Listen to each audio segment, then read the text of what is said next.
Alors, bonjour à tous et bienvenue à ce 8e épisode de l'Antichambre d'écho.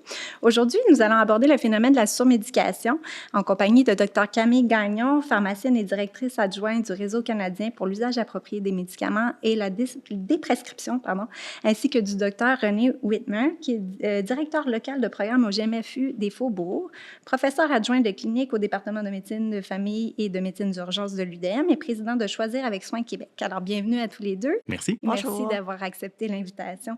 Alors, pour commencer, peut-être que je vous proposerais d'abord de définir et démêler les différents termes qu'on entend là, quand il est question de surmédication, parce qu'on parle aussi de surdiagnostic. Enfin, il y a plein de concepts qui sont sous-jacents. Peut-être d'abord les expliquer pour nous et puis nous dire les raisons pour lesquelles, collectivement, on a intérêt à se préoccuper de ce phénomène-là. Si tu permets, je commencerai peut-être en parlant, en démêlant trois grands concepts. On entend souvent parler de surmédicalisation, de surutilisation et de surdiagnostic. Il y a un quatrième concept qui est la polypharmacie, donc le fait de prendre plusieurs médicaments, qui est un concept qui est connexe et qui découle un peu de ces trois premiers phénomènes-là qu'on peut explorer. On va les faire comme une pleure d'oignon. On va commencer avec la pleure extérieure, c'est la surmédicalisation. Et ça, c'est comment on médicalise la normalité. Dans le système de santé et de façon générale comme société, on a tendance à médicaliser ou voir à travers une lentille médicale des choses qui relèvent de la normalité. Puis il y a plein d'exemples qu'on peut nommer. On peut penser à la grossesse, l'accouchement, qui sont des choses naturelles qu'on doit faire et qu'on les voit comme des problèmes de santé. Et c'est pas que c'est nécessairement mauvais et que ça n'a pas permis des avancées d'amener une perspective médicale à ces situations de la vie courante, mais c'est sûr qu'on en a fait en quelque sorte un problème de santé. L'enfance, tous les problèmes de comportement ou les difficultés scolaires, on en a fait facilement des problèmes de santé. On peut penser au deuil, qui figure maintenant dans le DSM, le livre des diagnostics en santé mentale, alors que c'est une situation complètement normale. Moi, je donne toujours l'exemple, quelqu'un qui pleure après avoir perdu un être cher, l'inverse me fait plus peur que quelqu'un qui a une réaction normale de deuil. Et encore une fois, c'est pas utile parfois d'apporter une lentille médicale à ces situations-là, mais c'est qu'on fait de situations complètement normales et que beaucoup de gens vont vivre un problème de santé. Et donc, c'est médicaliser la normalité et avoir le réflexe de consulter ou d'aller chercher de l'aide médicale pour des choses qui relèvent de la normalité. Et c'est pas tout mauvais. À l'intérieur d'une autre couche de notre pleure d'oignon, on aurait la surutilisation. Et ça, la surutilisation, c'est utiliser des tests ou des traitements dans un contexte où les désavantages sont plus grands que les avantages. Un exemple classique, prescrire des antibiotiques pour une infection virale. On le sait que ça sert à pas grand-chose, qu'il y a pourtant bien des risques, et pourtant, ça se fait encore. On le sait que c'est encore trop commun comme situation. Donc ça, c'est un exemple classique, mais on peut penser dans les tests diagnostiques, passer une radiographie du dos quand on n'a pas de critères d'alarme, quand on s'est juste fait un tour de rein là, en ratissant les feuilles la fin de semaine et qu'on va voir un médecin et qu'on se fait prescrire un examen de radiologie, bien, la plupart du temps, ça, c'est de la surutilisation. Ce n'est pas utile pour la majorité des gens. Puis à l'intérieur, notre cœur d'oignon, c'est le surdiagnostic. Quand on fait des tests, ou quand on consulte, on pose des diagnostics. Puis c'est pas intuitif de se dire que le diagnostic n'est pas toujours utile, mais parfois, on pose des diagnostics, on trouve des choses que si on n'avait pas fait de test, on ne l'aurait jamais trouvé et ça n'aurait jamais eu de conséquences sur la santé de la personne. Ça ne l'aurait pas tué, ça ne l'aurait jamais rendu malade.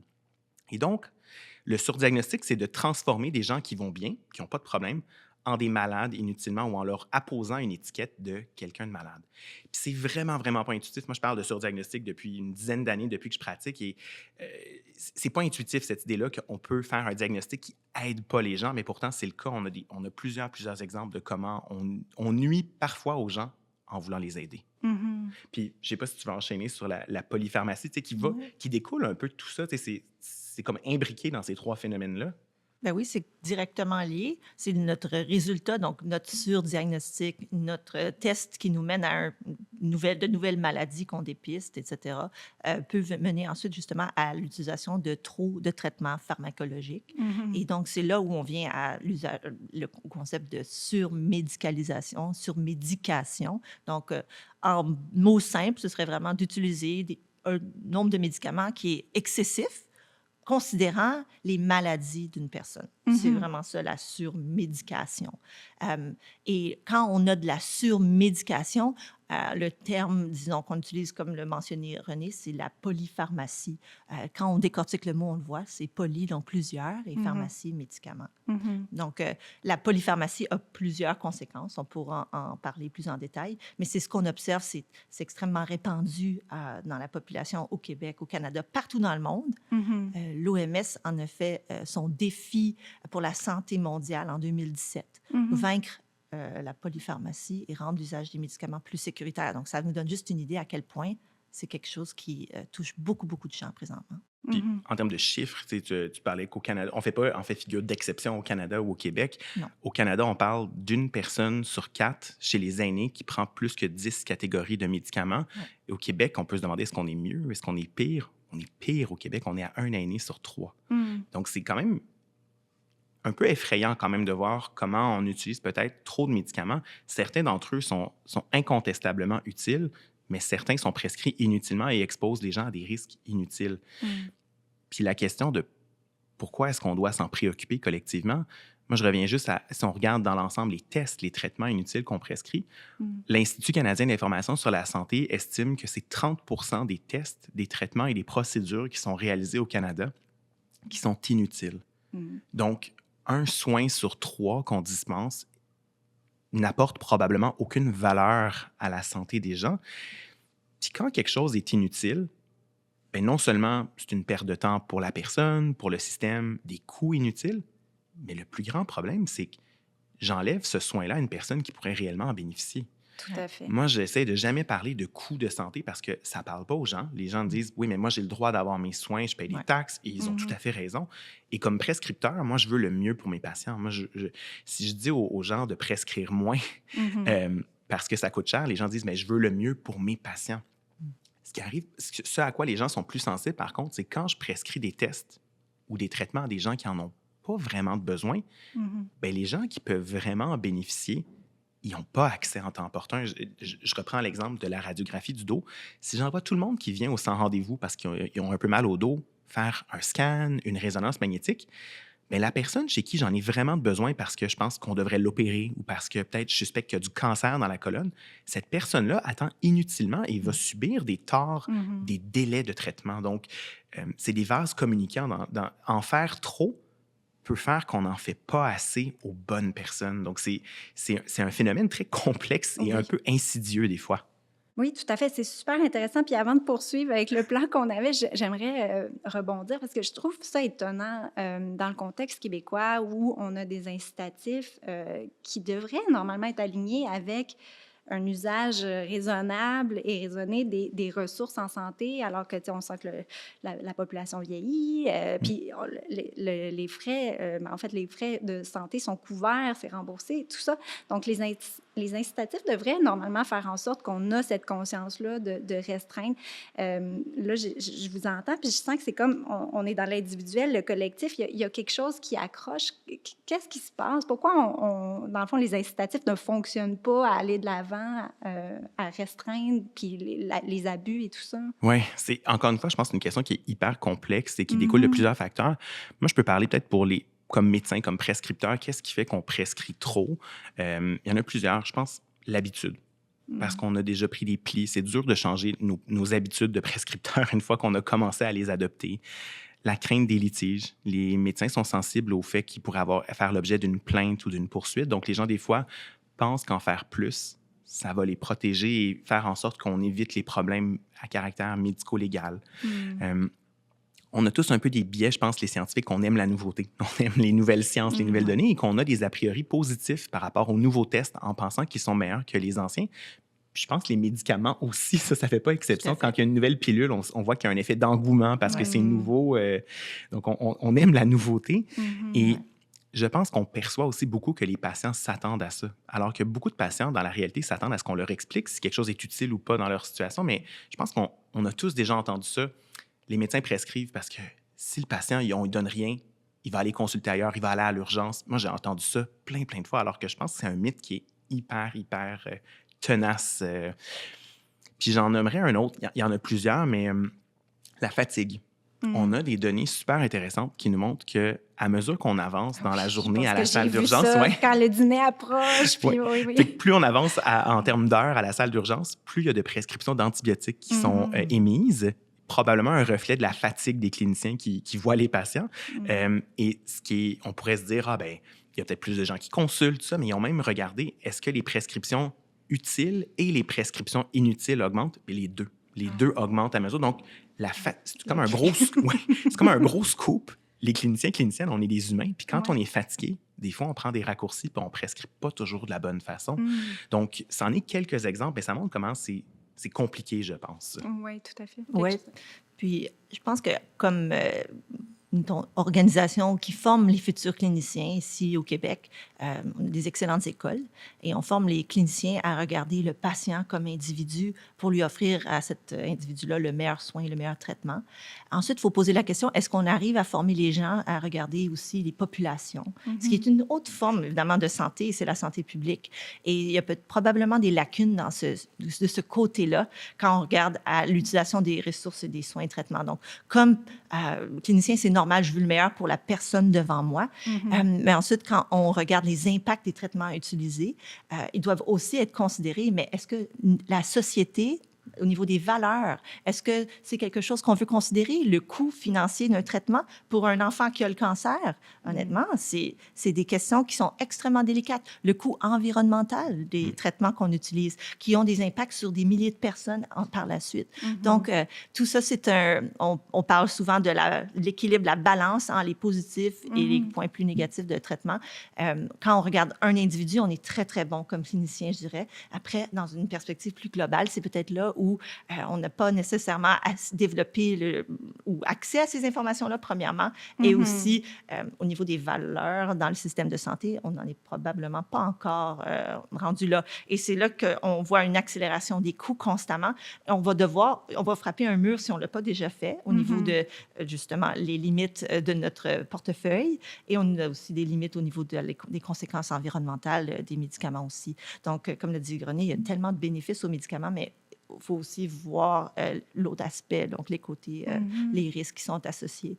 Souvent, les cliniciens vont chercher peut-être du noir ou du blanc. À partir de quand est-ce que c'est trop de médicaments? Mais en fait, c'est là où c'est gris, finalement. Il y a quelqu'un qui peut prendre tout à fait de manière adéquate et appropriée 7, 8 médicaments parce qu'il a plusieurs comorbidités, plusieurs maladies, alors qu'une personne peut en prendre un, puis c'est déjà trop parce que ce médicament-là ne l'aide pas, lui crée des déplacements à la pharmacie à chaque mois pour aller le chercher, des coûts, du temps, et finalement, par exemple, c'est un médicament pour traiter le reflux d'acidité dans son estomac, un inhibiteur de la pompe à protons, puis finalement, des habitudes de vie, au niveau des habitudes de vie, on pourrait changer des choses et le médicament ne serait probablement pas nécessaire. Mais c'est tout là où la discussion doit être initiée. Tout. Et donc, on a quelqu'un qui a trop de médicaments en ayant un seul. Il ne faut pas non plus oublier tout ce qui est médicaments de vente libre, vitamines, médecine traditionnelle.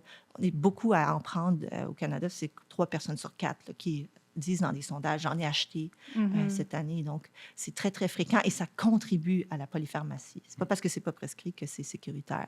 Donc, il faut considérer toutes ces choses-là, puis vraiment se rappeler, longtemps, on a dit 5 médicaments ou plus.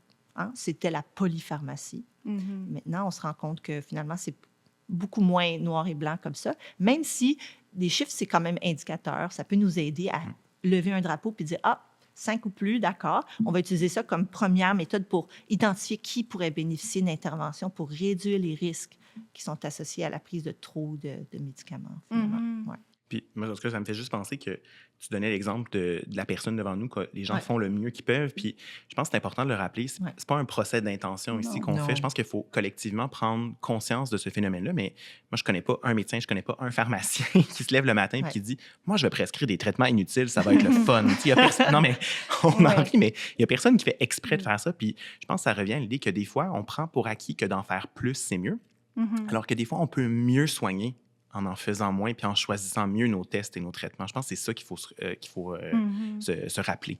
Oui, tout à fait. Puis moi non plus, je ne veux pas lancer la pierre à personne ou créer une guerre entre pharmaciens et médecins, mais si, dans le fond, si on se questionne, là, je pense que la réponse, elle est claire selon vos propos, mais à qui incombe la responsabilité première? Là, on avait la plure d'oignon, on semble suggérer que peut-être les médecins, il y a un examen de conscience à faire, ou du moins replacer les choses dans un cadre un peu plus large que la personne qui est devant nous. Mais est-ce que c'est les patients eux-mêmes qui, justement, vous l'avez couvert un peu, ont des attentes ou veulent partir avec un papier, sinon ne sont pas satisfaits? Est-ce que c'est des lobbies, la publicité? T'sais, on le sait qu'on a quand même encadré la publicité, mais on a quand même eu des Olympiques Ozempic. Je veux dire, il y a des enjeux qui sont plus larges. Donc, est-ce que c'est toutes ces réponses? Peut-être, sans doute, mais je vous laisse commenter.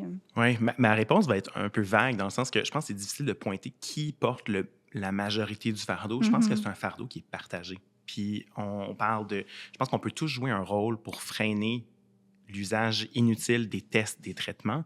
Je pense qu'à la base, le prescripteur, la personne qui prescrit le test, je donne l'exemple des médecins, des infirmières praticiennes, on peut penser à plein de personnes qui prescrivent. C'est sûr que ça se joue là, ça se joue beaucoup dans la relation aussi qu'on a avec nos patients, les demandes de part et d'autre et les attentes de part et d'autre. Mais il y a tout l'aspect, le système dans lequel on baigne. Donc, il y a beaucoup d'aspects systémiques, la culture dans laquelle on baigne, qui favorise, et l'influence de l'industrie dans cette culture-là, qui favorise parfois de tirer la couverture du côté des soins plus inutiles que utiles. On donnait l'exemple des Olympiques commandités par des compagnies pharmaceutiques. Et c'est vrai qu'on a régulé comment la publicité peut être faite par l'industrie. Ça reste que son influence est encore très présente aujourd'hui. Les pubs du genre « Parlez-en à votre médecin ». Moi, il n'y a pas une journée qui passe sans quelqu'un me parle de ses ongles, les mycoses des ongles. Je pense que je vais... la plupart, s'il y a des confrères concerts médecins qui m'écoutent, ça va résonner avec eux, qui vont dire « Ah oui, je m'en fais aussi souvent parler », mais c'est souvent un peu des fenêtres pour l'industrie, les messages du genre « Parlez-en à votre médecin ».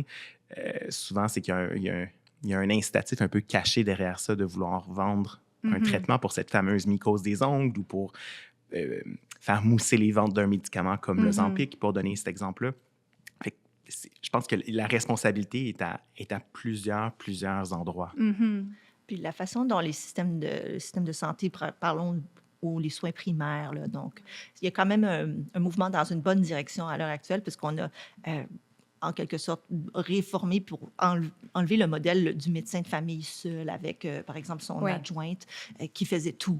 Alors là, qui se retrouve dans son bureau et qui, dès que ça dépasse un certain niveau de soins, il n'y avait pas de support, il n'y avait rien pour le soutenir dans différentes activités. Alors que le groupe de médecine familiale, tu pourras parler de ton expérience, René, j'ai déjà travaillé comme pharmacienne dans des GMF et aussi en Ontario dans un modèle similaire, apporte quand même des opportunités vraiment intéressantes aux médecins de famille qui veut considérer, qui va prescrire, ou infirmière praticienne qui va prescrire autre chose que des médicaments pour aider son patient. Parce qu'il a accès à une infirmière clinicienne qui peut offrir d'enseignement, des soutiens, même suivre les thérapies, pharmaciens également dans les cliniques. On a déjà, en Ontario, par exemple, j'ai travaillé avec une psychologue, il y avait dans la clinique, imaginez-vous, il y avait kinésithérapeute qui venait 2 fois par semaine, ce genre de services qui peuvent être très intéressants, nutritionniste également. Donc, si on peut bonifier, le modèle n'est pas parfait, mais le modèle de travail en équipe en est un qui est essentiel pour répondre aux problèmes de surmédication et de polypharmacie, parce que si vous êtes très limité dans vos options et que vous êtes très peu au fait des services qu'il y a autour, mais comme un individu ne peut pas connaître toutes les ressources qui sont disponibles, le travail social, par exemple, on parle de plus en plus de la prescription sociale, qui est de donner accès à des services dans les communautés, de créer le pont entre la médecine, disons, qu'on connaît, et les services dans la communauté. Donc, c'est un lien de prescrire des activités sociales, de prescrire la marche en nature, ce genre de choses où on rencontre des gens, parce qu'on sait à quel bien fou ça fait de socialiser. Donc, de modèle en équipe. Je suis tellement d'accord. Puis, en tout cas, si juste rebondir pour travailler en GMF dans une équipe interdisciplinaire, ça change comment on prescrit, de pouvoir avoir ce soutien mutuel de part et d'autre, puis que la première intervention ne soit pas toujours celle d'un médicament qu'on prescrit, je pense. Et je vais être le premier à le nommer, que ça m'est déjà arrivé de prescrire des pilules. parce que j'avais rien d'autre à offrir ou je me sentais impuissant. Puis je suis convaincu qu'il y a plusieurs prescripteurs, prescriptrices qui sont dans le même bateau. Je prends l'exemple des soins en santé mentale. On sait que les délais pour avoir accès à de la thérapie sont excessivement longs. Ou si on parle d'un exemple très précis, l'accès à de la thérapie axée sur le sommeil pour aider les gens qui souffrent d'insomnie, c'est très peu accessible pour quelqu'un qui n'a pas d'assurance ou des moyens financiers pour se payer ce genre de thérapie-là. Ce qui fait que c'est comme un peu la réponse par défaut. On prescrit des pilules alors que des fois, on devrait offrir un traitement qui est plus efficace et plus sécuritaire, qui est basé sur la thérapie. C'est pas du tout pour démoniser les antidépresseurs ou les médicaments de cette classe-là. Je pense qu'ils peuvent aider certaines personnes énormément. Mais est-ce que des fois, on en prescrit à défaut d'avoir d'autres options? C'est clair que oui, dans un système comme le nôtre, que ça pousse à prescrire plus le fait de manquer d'accès aux ressources qui seraient peut-être mieux pour le patient. C'est super intéressant, tout ce qui est l'interdisciplinarité. Par contre, à l'inverse, est-ce que parfois, justement, quand on intègre d'autres milieux, je pense à l'école, entre autres, quand on intègre d'autres intervenants, est-ce qu'à l'inverse, ça peut avoir l'effet, justement, de pousser vers de la médication? Ou je pense peut-être aussi, on entendait à l'époque, je ne sais plus si c'est toujours le cas, mais des CPE qui exigeaient des prescriptions pour le retour des enfants. Est-ce qu'il y a aussi des moments où, quand il y a plus d'intervenants, ça pousse vers plus de médication? Je ne sais pas. Ce ne serait pas mon impression parce que, justement, vous intégrez des professionnels qui peuvent apporter, de par leur expertise, beaucoup plus que la médication. Puis je ne dis pas que le médecin, c'est seulement la prescription, loin de là. Il peut accompagner... Je suis rassurée. Oui, ça irait mal. Il peut accompagner son patient dans toutes sortes, dans son processus, tout au long de sa vie, etc. Mais les professionnels dans les cliniques, au final, vont venir peut-être l'aider dans son diagnostic, l'aider dans l'accompagnement. C'est des expertises additionnelles pour mieux traiter au final. Il y aurait davantage d'ordonnances. Au final, c'est plutôt, je dirais, quand on multiplie les intervenants, je pense que là où on pourrait vraiment voir cet enjeu-là, c'est lorsqu'il y a beaucoup de médecins spécialistes, par exemple, qui rentrent au sein pour un patient, disons, avec plusieurs maladies. Ça, il y a un lien clair. Donc, plus vous voyez de médecins spécialistes, plus vous allez avoir d'ordonnances. Mais après, bon, c'est normal puisque vous avez plus de maladies et ça en découle. Toutefois, le fait que parfois les médecins spécialistes, l'enjeu, là, réellement, c'est où pratiquent les gens.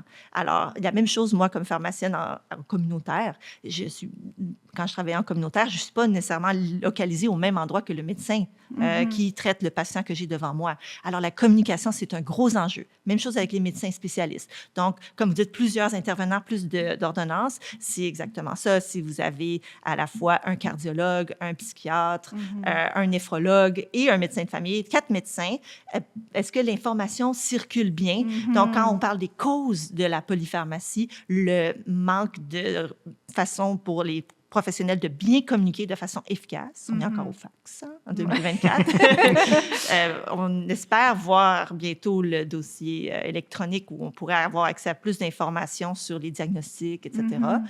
C'est pas encore arrivé, ça. Mais oui, donc, de par l'expérience, ce qu'on voit, c'est que oui, plus vous avez d'intervenants, il peut y avoir à ce moment-là un manque de communication et des risque accru puisqu'il va y avoir des interactions entre les médicaments que prescrivent différents intervenants. Fait que, dans le fond, moi, ce que je comprends de ça, c'est que c'est surtout la fragmentation des soins. En fait, si les ça. gens dispensent des soins en silo, c'est là, je pense qu'on risque chacun avec notre lentille qui concerne uniquement un organe ou un système, que là, on risque d'accumuler des médicaments en perdant un peu de vue la personne dans son ensemble. Surtout, je pense aux personnes âgées qui parfois cumulent plusieurs maladies. C'est là souvent qu'on se retrouve avec l'effet que ça peut être une cause d'accumulation de médicaments ou d'accumulation de tests. Ça serait le phénomène similaire. Moi, je partage la vue de Camille que de travailler en équipe permet des fois de démédicaliser des situations qui relèvent de la normalité ou de réduire l'usage de certains médicaments. Mais, à l'inverse, je pense que dans certaines situations, oui, ça peut pousser à une consultation. Je donne l'exemple du milieu scolaire. Dès qu'un enfant, ou quand un enfant a certaines difficultés, ça peut être le réflexe de dire, il y a, par exemple, un TDAH, devrait consulter, devrait avoir des médicaments, par exemple. Et en fait, moi, je lève mon chapeau aux professeurs en milieu scolaire qui travaillent avec souvent avec pas assez de ressources pour les élèves des enfants qui ont des difficultés.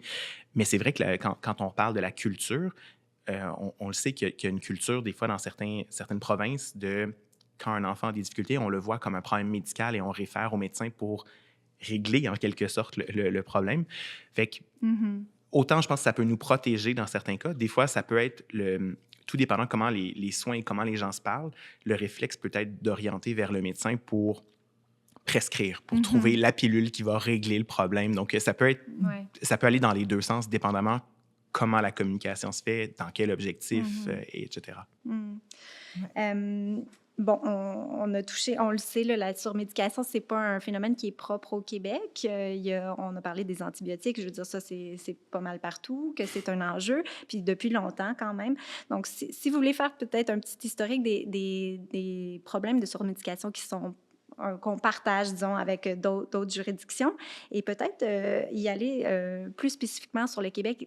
Pour quel problème ou pour quelle molécule, disons, on a des exemples de surmédication qui sont, vous le disiez, là, peut-être où on fait moins bonne figure qu'ailleurs, et quelles en sont les causes? Veux-tu commencer? D'accord. Je pense que tu es l'experte de ça. C'est beaucoup dire. Au final, c'est sûr que quand on regarde des tendances au Québec, il y en a plusieurs qui nous sont d'intérêt. Puis il y a eu des projets qui se sont attaqués à ça, d'autres où ça passe encore sous le radar. On a parlé du TDAH jusqu'à présent. Oui. On a mentionné les somnifères, mais c'est sûr que ça reste un des grands enjeux pour nous qui travaillons au réseau pour la promotion de, justement, l'usage approprié des médicaments. Donc, les somnifères qui sont utilisés par une personne sur 10 au Québec, qui est plus que, ça c'est tout âge confondu, mais quand on regarde les groupes d'âge plus avancés, on monte à 1 sur 4 et même davantage chez les femmes. Chez les femmes, ouais. Exactement. Donc, le risque, les enjeux réellement qui sont liés à l'usage des somnifères, c'est qu'ils ne sont pas étudiés pour un usage à long terme, alors que la vaste majorité des gens vont les utiliser pour des durées qui dépassent largement quelques semaines, alors que c'est ça la durée d'utilisation maximale recommandée, même quand vous regardez les monographies. Donc, ce pourquoi ils ont été approuvés par Santé Canada, c'est quand même aberrant. Et donc, ces médicaments-là sont communs, couramment utilisés. Tout pharmacien qui fait une journée va en voir plusieurs fois dans sa journée de tout type.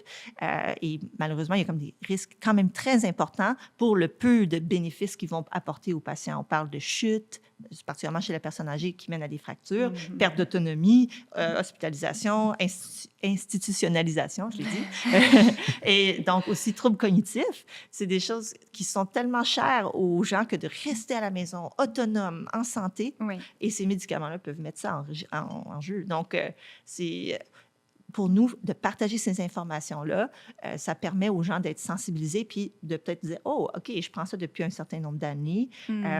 Est-ce qu'on ne pourrait pas regarder s'il y a d'autres options pour moi si je prends ça pour dormir, justement, ou pour l'anxiété? On sait que généralement, il y a mieux pour aider. C'est juste qu'il faut avoir accès aux ressources. En même temps, c'est difficile, je pense, de s'affranchir de ce Tout à fait. traitement. Ça prend du temps. On n'arrête pas ces médicaments-là du jour au lendemain parce que ça peut causer, bon, dans la meilleure des cas, on ne va pas dormir, on va avoir de l'anxiété rebond. Dans des cas plus sévères, même, on peut avoir des convulsions. Là. Ça, c'est des gens qui prennent des grosses doses quand même pour les benzodiazépines, mais c'est pour ça qu'on va y aller de manière très graduelle sur des semaines, des mois. Accompagné par quelqu'un qui peut nous guider dans comment procéder. Pour aller de façon sécuritaire. Parce que la dernière chose qu'on veut, c'est promouvoir une déprescription qui cause plus d'effets néfastes par la suite. Il faut y aller de manière sécuritaire. Donc, au Québec, historiquement, il y a toujours un usage plus élevé. Alors, quelle est la raison derrière ça? En fait, c'est pas expliqué spécifiquement à l'heure actuelle. Est-ce que c'est des raisons historiques? On a eu plus de prescripteurs qui ont ensuite montré à d'autres prescripteurs. Au final, on se rend compte, puis tu pourras en parler, René, de la façon dont les médecins apprennent à prescrire aujourd'hui. Il y a beaucoup de l'observation par modèle. Donc, on est en stage clinique ou en résidence et on observe comment la personne qui nous forme prescrit et on prend les plis, si on peut dire. On prend les habitudes. Donc, il y a beaucoup plus que ça. On espère que les lignes directrices sont appliquées, etc., et les meilleures pratiques au fur et à mesure que les connaissances avancent. Mais il reste que ça, c'est un grand facteur d'influence. Donc, est-ce que ce serait ça historiquement? Mais il reste que le Québec et l'Est du Canada restent les plus grands utilisateurs de somnifères. Là, on parlait des benzodiazépines. Oui, entre autres, exactement, puis les hypnotiques. Moi, je complète sur ce que tu as dit. Tu as parlé de comment ça augmente les risques de plein d'effets indésirables, les benzodiazépines et les autres sédatifs hypnotiques. Mais moi, celui que j'aime le plus nommer à mes patients, quand ils me disent, souvent les gens arrivent avec la demande, pouvez-vous me prescrire une petite pilule pour dormir? Ça arrive toujours à la fin de la rencontre. En passant, j'aurais besoin de quelque chose pour dormir. Puis comme, ça demande pas mal de temps pour bien évaluer le problème, prescrire la bonne solution, qui est rarement des pilules sur du long terme. Et moi, j'aime beaucoup dire aux gens, vous avez l'impression que vous allez mieux dormir et que vous allez avoir plus d'énergie. En fait, les études nous montrent le contraire. Les études nous montrent qu'on se sent souvent plus fatigué quand on prend ce genre de médicaments-là. Et souvent, les gens, ça leur fait comme un choc de dire « Ah ouais, ben là, je manque déjà d'énergie, je veux pas que ça soit encore pire. » Fait que ça, je trouve que c'est une information cruciale à communiquer quand on en prescrit, que ça augmente le risque de se sentir fatigué. Ou quand on n'en prescrit pas, en fait. Oui, exact. Le mieux, c'est de pas en prescrire du tout, en fait. Puis on parlait de comment, je pense qu'on est... La formation médicale est beaucoup axée sur les stages. Donc, on va dans les milieux cliniques. En fait, à peu près la moitié de la formation, et c'est du travail sur le terrain avec des superviseurs. Ce qui fait que, oui, on peut prendre les plis de nos superviseurs qui, des fois, ont peut-être été moins sensibilisés à cet enjeu-là. Fait qu'il y a des effets générationnels. Moi, j'ai l'impression quand même que la formation change et que, au moins sur la partie des bancs d'école, on sensibilise beaucoup plus nos futurs prescripteurs, prescriptrices à être vigilants puis à faire attention à ce qu'on prescrit. Les opioïdes, pendant un temps, pour changer un peu de classe de médicaments, mais pendant longtemps, c'était banalisé. Alors que là, maintenant, il y a vraiment une certaine vigilance par rapport aux médicaments. Quand j'ai fait ma formation, il y a une couple d'années, on ne parlait pas de ces phénomènes-là, ou très peu. On parlait des antibiotiques, de faire attention, mais les autres médicaments, on dirait que c'était moins présent dans le discours, alors qu'aujourd'hui, c'est vraiment abordé de façon plus systématique. Alors, je crois que de plus en plus, le corps médical, pour donner l'exemple de ma profession, est sensibilisé à ces enjeux-là, de plus en plus, en tout cas. Mais je côtoie quelques médecins qui peut-être ont fait leur formation même avant vous, puis même sur les opioïdes, c'était non seulement banalisé, mais en fait, c'était encouragé. Les gens à qui j'ai parlé se rappellent de formations de pharmaceutiques qui venaient aux facultés leur dire qu'il ne faut pas laisser souffrir les gens. Fait que, là, il y a aussi tout le rapport à la douleur là, qui est sous-jacent à tout ça, puis à la souffrance. Mais tant mieux si les choses semblent évoluer. Je ne sais pas si je me trompe, mais est-ce que les antidépresseurs aussi, au Québec, on est peut-être, on fait moins bien qu'ailleurs en termes de surmédication? Oui, tu connais peut-être mieux les chiffres que moi, mais il me semble qu'on est dans la moyenne, peut-être un peu plus haut, mais on n'est pas si différent que ça. Il reste qu'au final, quand on regarde des statistiques, il faut aussi se poser la question par rapport aux antidépresseurs. Est-ce que c'est parce que l'accès ou le diagnostic est, disons, plus facilité pour le recours à ces molécules? Il faut voir combien de temps elles sont utilisées. Comme le TDAH, vous voyez ici, ils sont beaucoup plus utilisés au Québec par rapport à d'autres provinces. Et ça reste toujours des enjeux, justement, de pourquoi est-ce que ces ordonnances-là sont commencées et quel est le bon taux d'utilisation? Il n'y a pas nécessairement de réponse. Donc, oui, les antidépresseurs restent très fréquemment utilisés. Après, il faut aussi juger pour une personne, est-ce que le problème, ce ne serait pas justement qu'on n'a pas assez accès à d'autres alternatives ou en complément à la médication lorsque c'est nécessaire? Parce que oui, il y a des risques associés, mais il y a aussi des gens qui en ont besoin, bien sûr. Puis ne pas traiter aurait d'autres conséquences aussi. Donc, c'est ça. Donc, oui, non, allez-y. Juste pour compléter, quel est le bon taux d'utilisation? Moi, je trouve ça intéressant comme question parce que l'argument que les gens pourraient faire quand on est dans une région où on prescrit moins, les gens pourraient dire on sous-diagnostique puis on ne traite pas assez certaines conditions, comme dans les endroits où on prescrit beaucoup, les gens pourraient dire on prescrit trop. Donc, c'est un peu l'envers de la même médaille et probablement que le bon taux de prescription est à mi-chemin entre ces deux estimés-là. Mais pour prendre l'exemple du TDAH que je trouve très intéressant, on a des données qui nous viennent de Colombie-Britannique qui nous montraient que les enfants dans une classe au primaire, plus ils sont jeunes, plus ils sont à risque de se faire prescrire un médicament pour le TDAH. On commence l'année scolaire puis on décide à quel âge, à telle date pour rentrer à l'école. Septembre, exact. Fait que les enfants les plus jeunes de la classe sont plus sujets de se faire prescrire des médicaments pour le TDAH. Ce qui nous dit que des fois, peut-être qu'on médicalise la normalité. Puis on considère comme un problème de santé un enfant qui est peut-être plus immature que les autres, qui a une immaturité du système nerveux qui est normale et qui va passer avec le temps. Ça, j'avoue que ça me préoccupe de me dire, poser un diagnostic à un très jeune âge, et j'ai déjà posé des diagnostics de TDAH chez des jeunes enfants, et je pense que ça les a aidés, mais je pense qu'il faut faire attention d'être judicieux dans notre prescription et dans quand on émet un diagnostic de TDAH, parce que ça influence comment les parents vont percevoir leur enfant. On va dire à cet enfant-là toute sa vie, toi, tu as un TDAH, alors que des fois, c'est quelque chose qui est transitoire et qui finit par s'améliorer avec le temps. Donc, c'est des fois l'influence encore du système, l'âge auquel on rentre à l'école peut influencer le taux de prescription. Oui, tout à fait. Une des choses qu'on voit aussi en termes de tendance au Québec, puis ça relève vraiment des points qu'on a mentionnés plus tôt, c'est que des médecins qui pratiquent, ou les personnes qui vivent en milieux ruraux, donc qui sont plus éloignés des grands centres, ont généralement plus d'ordonnances à risque de causer des effets néfastes que ceux qui vivent en centre urbain. Ah oui. Et donc là, ça relève, on le voit au Québec, mais on le voit aussi ailleurs au pays, ça relève encore, comme René l'a mentionné, par exemple, les enfants plus jeunes, l'accès à d'autres services pour aider si il y a des enjeux de santé mentale ou possiblement on dépisterait un trouble d'attention, mais c'est pas ça. Donc, accès à d'autres ressources est peut-être moins présent dans ces régions-là.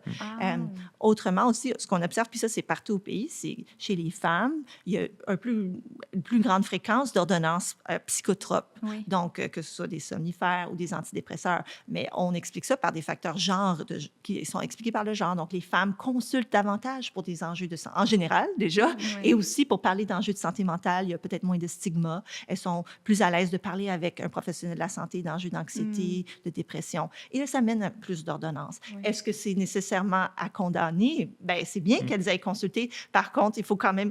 il y a comme, justement, c'est tout là où on veut discuter de où est le point d'équilibre entre usage approprié et surutilisation, parce que, justement, entre les hommes qui ne consultent pas assez et qui n'ont pas suffisamment de discussions avec leurs professionnels et les femmes qui y vont davantage. Bien, je trouve ça intéressant. Puis là, je vais me livrer un peu, mais étant dans une zone de périménopause, je me demande aussi, parce que moi, je me plaignais de certains symptômes, on m'a offert en première instance de prendre un antidépresseur alors que je vais quand même bien, je suis de bonne humeur, tout va bien.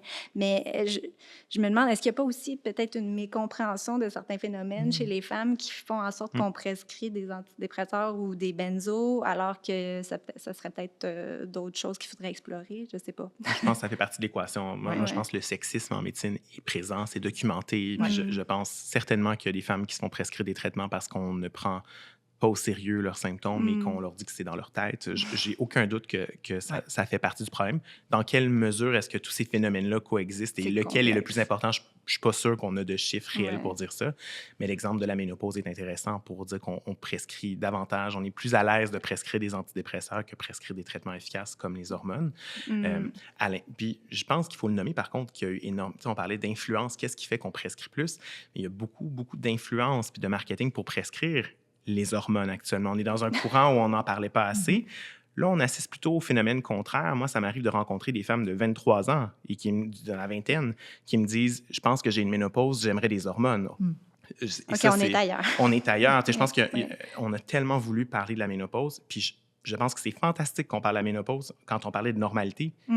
Toutes les femmes vont traverser une ménopause avec des degrés variables de symptômes, puis je pense que c'est super qu'on ait eu cet électrochoc-là, puis se dire faut qu'on soit capable d'accueillir les femmes qui ont des symptômes de ménopause, puis les traiter adéquatement et d'offrir les bons traitements. Mais je pense que aussi ça a l'effet contraire qu'on a eu beaucoup de promotion, parfois avec des arguments scientifiques, parfois avec des arguments moins scientifiques qui justifient ou on nous incitait à prescrire des hormones, peut-être dans des contextes où c'était pas toujours nécessaire. Donc, en fait, je pense qu'il y a les deux côtés. Une autre porte. et c'est pas rare qu'on rencontre des patientes qui arrivent avec un autodiagnostic ou avec la compréhension que ça prend des hormones, alors que dans les faits, quand on fait notre démarche clinique, on se dit, je pense vraiment pas que c'est ça l'enjeu. Je pense qu'il y a autre chose qu'on doit rechercher ou qu'on doit poser comme diagnostic. Fait que la promotion des médicaments se fait à tous les niveaux. Elle se fait pour toutes les classes de médicaments. Elle se fait pour, oui, les antidépresseurs, mais les hormones ne font pas exception à ça. Fait que on les a vus un peu comme le Graal dans les dernières années. Je pense que c'est important de le nommer aussi qu'il y a souvent des intérêts derrière ces prescriptions d'hormones-là, des cliniques privées, des gens qui ont établi leur carrière sur la prescription. Donc, je veux juste sensibiliser au fait que c'est pas uniquement noble le désir de prescrire des hormones aux femmes. Parfois, ça cache autre chose. C'est ça, c'est dit. Puis pour bâtir sur justement le thème de la santé des femmes, comme vous l'avez tous les deux abordé, on récolte aujourd'hui encore le résultat des décennies de toute la misogynie qui est présente au sein du système de santé. Et donc, la santé des femmes, il y a tout un système, la gynécologie qui a été complètement ignorée, on ne peut pas croire. Puis là, aujourd'hui, on commence à peine à le comprendre et à développer. Je veux dire, évidemment qu'il y a plein de traitements qui existent, mais mais il y a encore beaucoup de retard. On veut pas, il y a beaucoup d'inconnus qui persistent du fait que ça a été ignoré tellement longtemps. Et donc, quand l'expérience dont vous parlez justement, ça peut être aussi le fait qu'on récolte encore le fait que ça a été ignoré tellement longtemps. En sciences, je veux dire, si on revient aux médicaments spécifiquement, longtemps, les femmes ne faisaient pas partie des études. Juste le fait lié au cycle hormonal, c'était vu comme étant trop compliqué. Donc, même jusqu'aux souris, on prenait des souris mâles, bien au-delà de souris femelles, pour tester dans les premières phases des médicaments. Donc, ça va jusqu'à cette étape-là. Ça commence à changer depuis les dernières années. Toute étude doit présenter pour être financée par les Instituts de recherche en santé du Canada, doit déposer un formulaire qui explique comment ils vont évaluer l'impact, par exemple, d'un médicament en fonction du sexe et du genre. Ce sont des demandes spécifiques qui doivent être inscrites, sinon vous ne serez pas considéré lorsque ça vient aux médicaments, justement, donc, ou à la santé en général. Donc, c'est intégré de plus en plus dans la façon dont on étudie la science de la santé, mais il y a encore beaucoup de chemin à faire. Et ça explique pourquoi beaucoup de médicaments, finalement, arrivaient sur le marché. Est-ce qu'ils avaient été testés sur les femmes et les femmes âgées encore davantage? Eh bien, la réponse était généralement pas assez. Et donc, vous vous retrouvez à utiliser des médicaments principalement chez des femmes âgées, des psychotropes, par exemple, alors qu'elles ne faisaient même pas tant partie des études auparavant. Donc, tous les effets néfastes qu'on voit par la suite, bien, ils n'avaient peut-être pas été remarqués. Puis tu parlais que ça va loin, le sexisme, c'est pas juste dans les études cliniques chez les humains, mais les souris.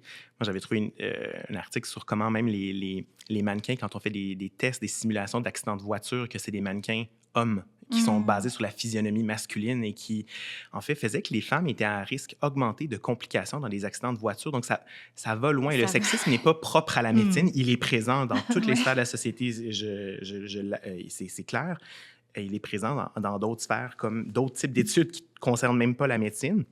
Et ce qu'on voit, par contre, aujourd'hui, c'est que des fois, certains discours ou des idéaux féministes sont repris à des fins de promotion, comme on parlait d'hormones, mais certains tests. Il y a des collègues d'Australie qui ont écrit des articles là-dessus sur comment l'industrie va utiliser maintenant les discours, c'est très habile pour faire appel à cette sensibilité-là, à cet idéal féministe-là et dire on va utiliser ça, des mots comme prendre contrôle de sa santé, décider pour soi, ce qui est très noble à la base, mais on s'en sert pour promouvoir certains tests et certains traitements. Fait que c'est...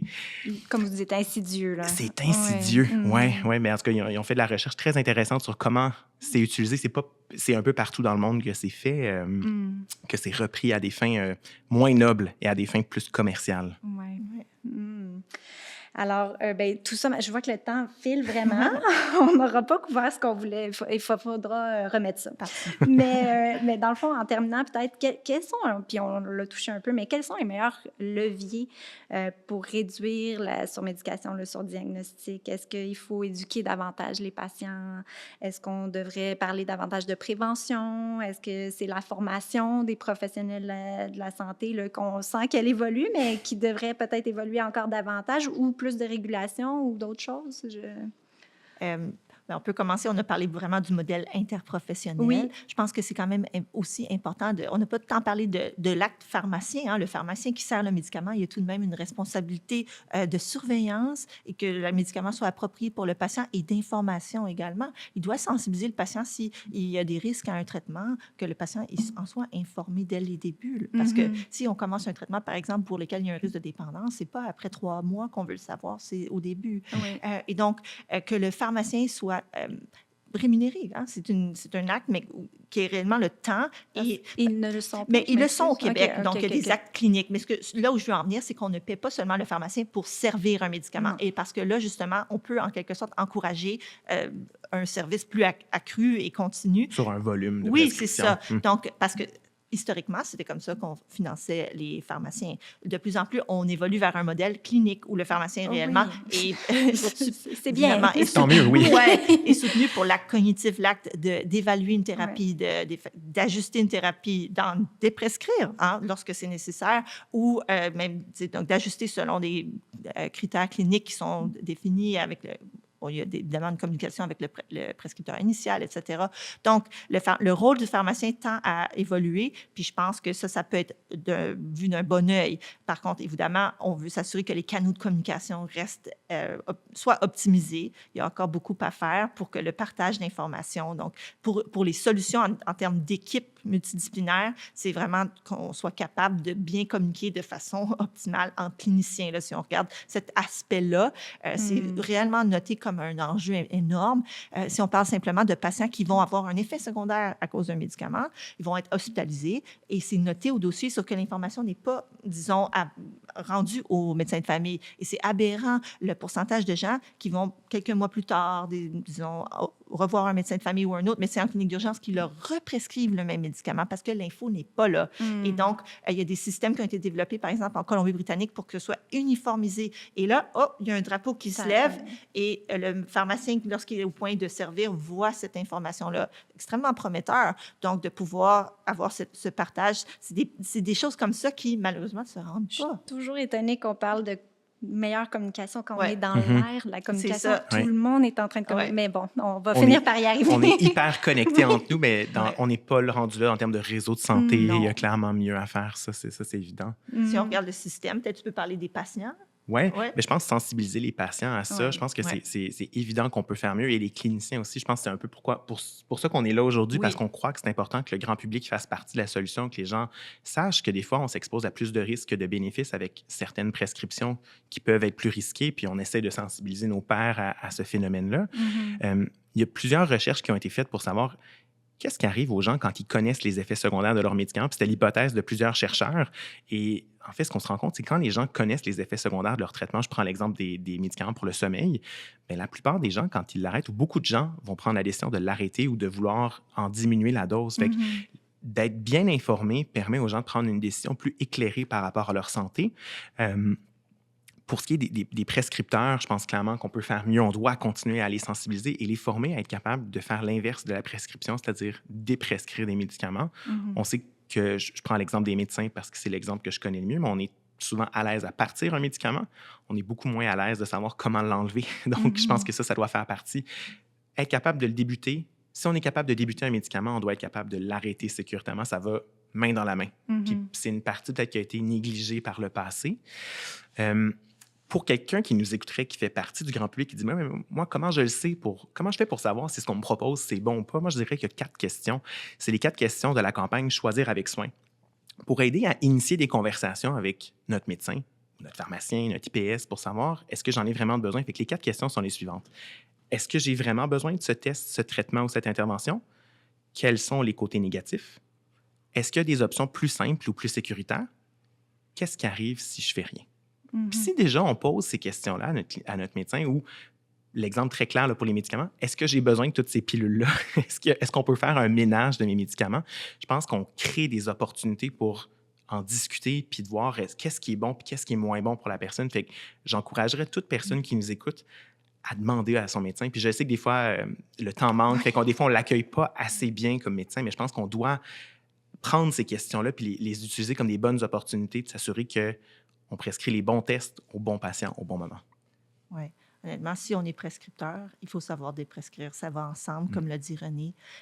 Et notre réseau travaille, on a développé un curriculum. Puis présentement, on est en communication avec toutes les facultés de sciences infirmières, médecine, pharmacie au Canada. Donc, on effectue des démarches pour qu'on les encourage, en fait, à effectuer une révision de leur curriculum et voir quand est-ce que la déprescription est abordée. Puis, on ne veut pas que ce soit un cours, une fois. Bien sûr, il faut aborder le concept. Mais en fait, pour toutes les catégories de pathologies, les systèmes qu'on aborde, cardiovasculaire, psychologie, etc., est-ce que, bon, vous abordez un traitement pharmacologique, bon, mais comment est-ce qu'on le réévalue? Puis, à quel moment est-ce que c'est peut-être approprié de le déprescrire et comment on fait? Et donc, déprescrire, c'est pas tout le temps à propos. Bien sûr, il y a des situations où ça s'y prête. Il y a une situation aigus, etc. Donc, on doit intervenir, mais il y a des moments où c'est plus opportun aussi. Il faut les mentionner pour que les cliniciens soient, disons, c'est un bon moment de transition de soins, quelqu'un qui change de foyer de soins de longue durée ou qui va de la maison ou à la résidence de personnes âgées, qui sort de l'hôpital, par exemple. C'est des opportunités réellement de capter des erreurs ou des duplications pour réévaluer la thérapie. Et tout ça dépend encore d'une bonne communication, évidemment. Il y a aussi des interventions plus systémiques. Hein, on l'a abordé brièvement. On s'en voudrait de ne pas mentionner le Danemark, qui a mis en place une mesure où toute personne qui prenait un somnifère au-delà de 70 ans, à plus long terme, là, un usage chronique, devait rencontrer son médecin. Puis, il y avait un choix. Donc, vous prenez ce somnifère, d'accord, mais dans ce cas-là, je ne peux pas vous permettre de renouveler votre permis de conduire. Il y avait une option parce que les somnifères augmentent le risque d'accident de voiture. Hein. René l'a mentionné, les gens sont plus fatigués, somnolence en journée. Ils ne voient pas ce qu'ils auraient remarqué normalement. Et sans surprise, c'est un exemple quand même marqué. Est-ce que la culture le permettrait ici? C'est une question qu'on pose, mais tout de même, ça a fonctionné et l'usage a beaucoup diminué parce que les gens tenaient à leur permis. Et puis, on a rendu, on l'espère, les routes plus sécuritaires en enlevant des conducteurs avec des facultés affaiblies.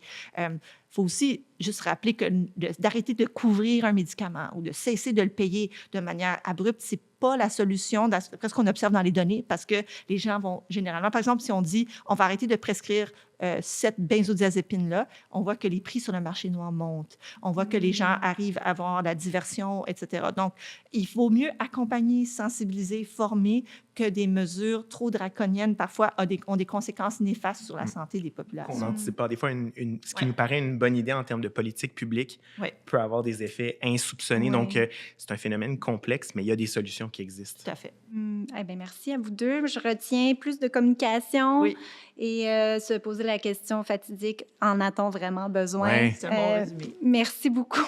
Merci de l'invitation. Merci beaucoup.